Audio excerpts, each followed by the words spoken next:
Good evening. Welcome to our program here on Inside Bicol. Tonight, we will talk about the rice situation here in the province of Camarines Sur. And my guest for tonight is Miss Edna de Guzman, the provincial manager of the National Food Authority. Welcome, Edna, digdi sa muyang programang Inside Bicol. And Thank you po. we're happy na you gave us this opportunity na makaulay ka man, taning maaraman kan sa mga viewers digdi sa GNN kung ano ang sitwasyon kang rice digdi sa satuyang probinsya. So, siguro, Edna, gusto man maaraman ka mga viewers, si Edna de Guzman. Well, first of all, it's our pleasure that we are invited in this program. For the information of everybody, ako po si Edna de Guzman, saro man na taga Camarines Sur. Pero sa ngunyan po, nagre-reside naman po ako sa Albay. I've been with NFA for 34 years now. I started as a rank and file employee, a statistical aide, and sa ngunyan po, ako naman po ang manager dito sa Camarines Sur.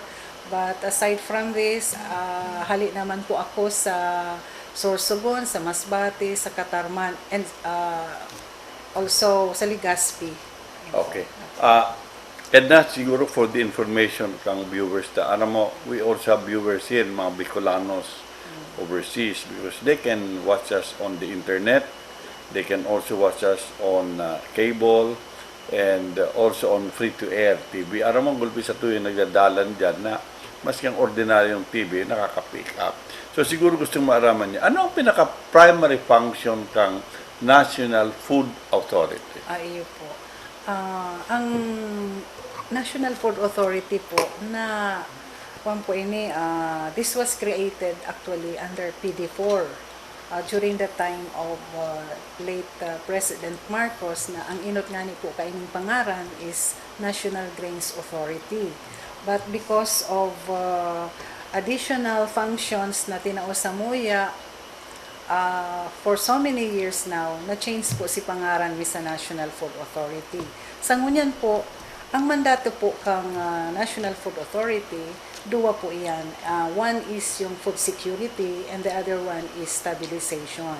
Speaking of food security, this is the time na ang opisina, ang National Food Authority should always be ready with stocks for relief operations. Kaya po, kami po 24 oras na handang magserbi sa gabos na nanangangaipo, lalo na po sa partikang LGU. Ang opisina po, tungkol dyan sa food security, kinakaipuhan po na may sapat kaming stocks ng bagas ready at any given time na pwedeng ma-withdraw kan gabos na mga ngaipo, particularmente ang mga local government units and also ang Department of Social Welfare and Development and other agencies na pwedeng mga ipo kang tabang kang National Food Authority. On the other hand po, ini pong stabilization function kang NFA, nababanga po ini sa duwa. One is yung we have to stabilize yung price kang bagas, lalo na po ngunya na panahon ng lean months, wherein expected na po na ang presyo kang commercial rice will increase dahil nga po sa law of supply and demand, pag-araw kaining panahon, medyo may decline sa supply, and this is the reason why increase in the price of commercial rice is expected. So, ini po yung panahon na dapat kami mag-distribute ng bagas through our accredited retailers in favor of our end consumers. Ang rason po kaini, tangani pong matabangan ta ang gabos na mga konsumidores na maka-avail ki subsidized rice from the government. Ang presyo po ngunyan, kung pakbot mo pong maaraman kang gabos na naghihinanyog is we are selling it at 25 pesos to accredited outlets, and the prescribed price for them to sell to end consumer is 27 per kilogram.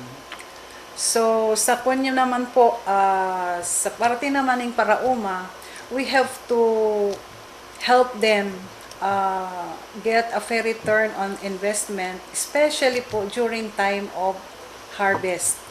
Lalo po sa ngunya na maabot na bulan na September, Oktubre, Nobyembre hanggang Disyembre. Yaon na po digdi ang main cropping season na usually pag panahon ng cropping season, minababa po ang presyo kang palay, yung ex-farm price. So, to give additional fair return on the investment of the farmers, we buy palay from them. It could be delivered, it could be picked up. We can also buy through our mobile procurement. But the price is pegged at 17 pesos per kilogram based on 14% moisture content.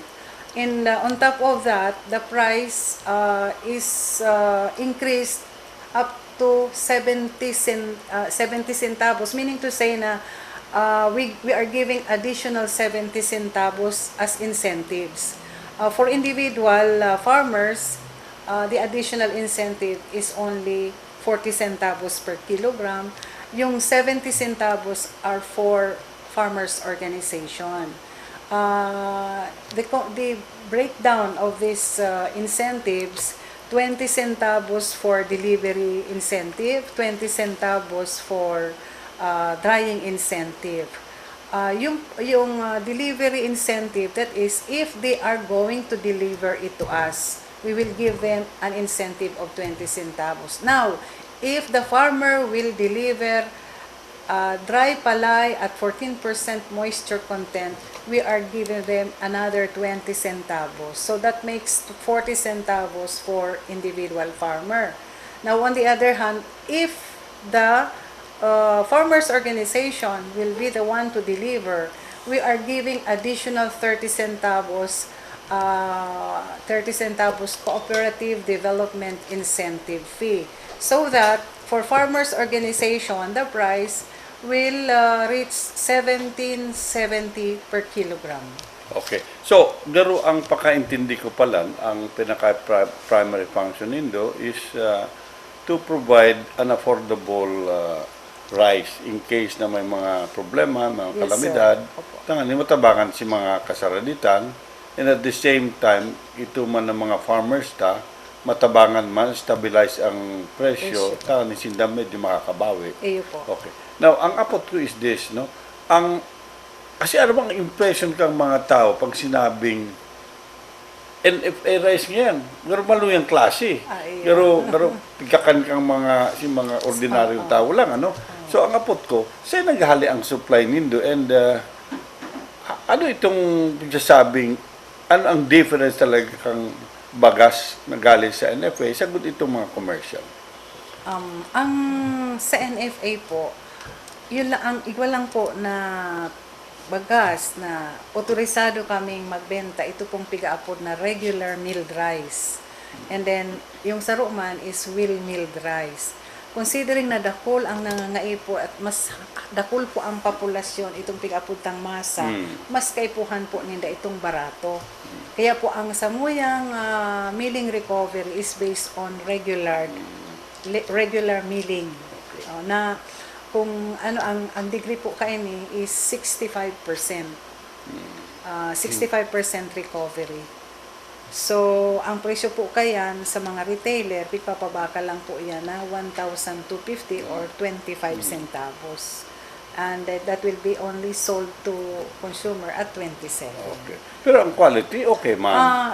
Sa quality po, bako medyo dahil nga ni po, kung ano itong pinabakal sa muya kang farmer, iyo man po ang ipapabakal mi sa mga konsumidores na iningani pong mga farmer, sabi mi, total kamo din, misi kamo farmer, konsumidores din kamo. Pag nag-abot ang panahon na araw kainin na kulang ang supply, mabakal manggiraray kamo sa NFA. In fact, parte po yan kang programa na they can purchase 25% of what they delivered for the previous year. So, pinapakiulayan may ang gabos na Parauma na sana ma-improve ta ang quality kang paroy. May magayon man po, di may masusolido na 100% po yan magayon, but igwa po kay tang pigaapod kaya na purity A, purity B. Pag may nabakal po kaming purity B, siyempre po, medyo ang klase Okay. kayan, hindi masyadong maputi. Okay. Pero, yung mo sasabi na, NFA rice nga, pighaluan lang ng ibang klaseng rice, masiram na nga yan, mahal na nga yan. Dai po siguro kaming... Di na garo dahil na mamalis yan. Pero So, garo nagkwen lang, okay na nga yan, masiram naman. Sa ngunyan po, ako sa personally 34 years na po ako na iyo man ang pigkakaon ko Ayun. na NFA rice kasi may Sabagay. one bag rice Oh, yeah. allowance kami on a monthly basis. Pero masasabi ko na for the past 5 or 7 years, dain naman pong problema as far as quality is Ayun. concerned. Kasi pag abot po sa bulan na anom na bulan ang edad kang parot, kang bagas, it's either na we have to reprocess it or we have to dispose it now through Okay. auction. Okay. Yun po So, ang kwan. anyway, sabi ta nga ni, pag may gutom na si tao, di naman niya malis yan. Kung NFA yan, kanon na, no? Yan. Ikaw nga ni sabi kang mga eleksyon di gulpig makarakan, NFA rice. Pero medyo, anong napod kayo itong garong masyadong makitid or what? Daig. Pero okay naman ang kuyan dyan eh. Sa bagay, if you get used to it, eating NFA rice, di ka lang mahanap ng mga commercial. No? Well, of course, it's good na igwa kitang other source. So, we will pause for a while. When we return, aramon ta daw kung ano ang sitwasyon kang rice sufficiency situation digdi sa province of Camarines Sur. Don't go away, we'll be back.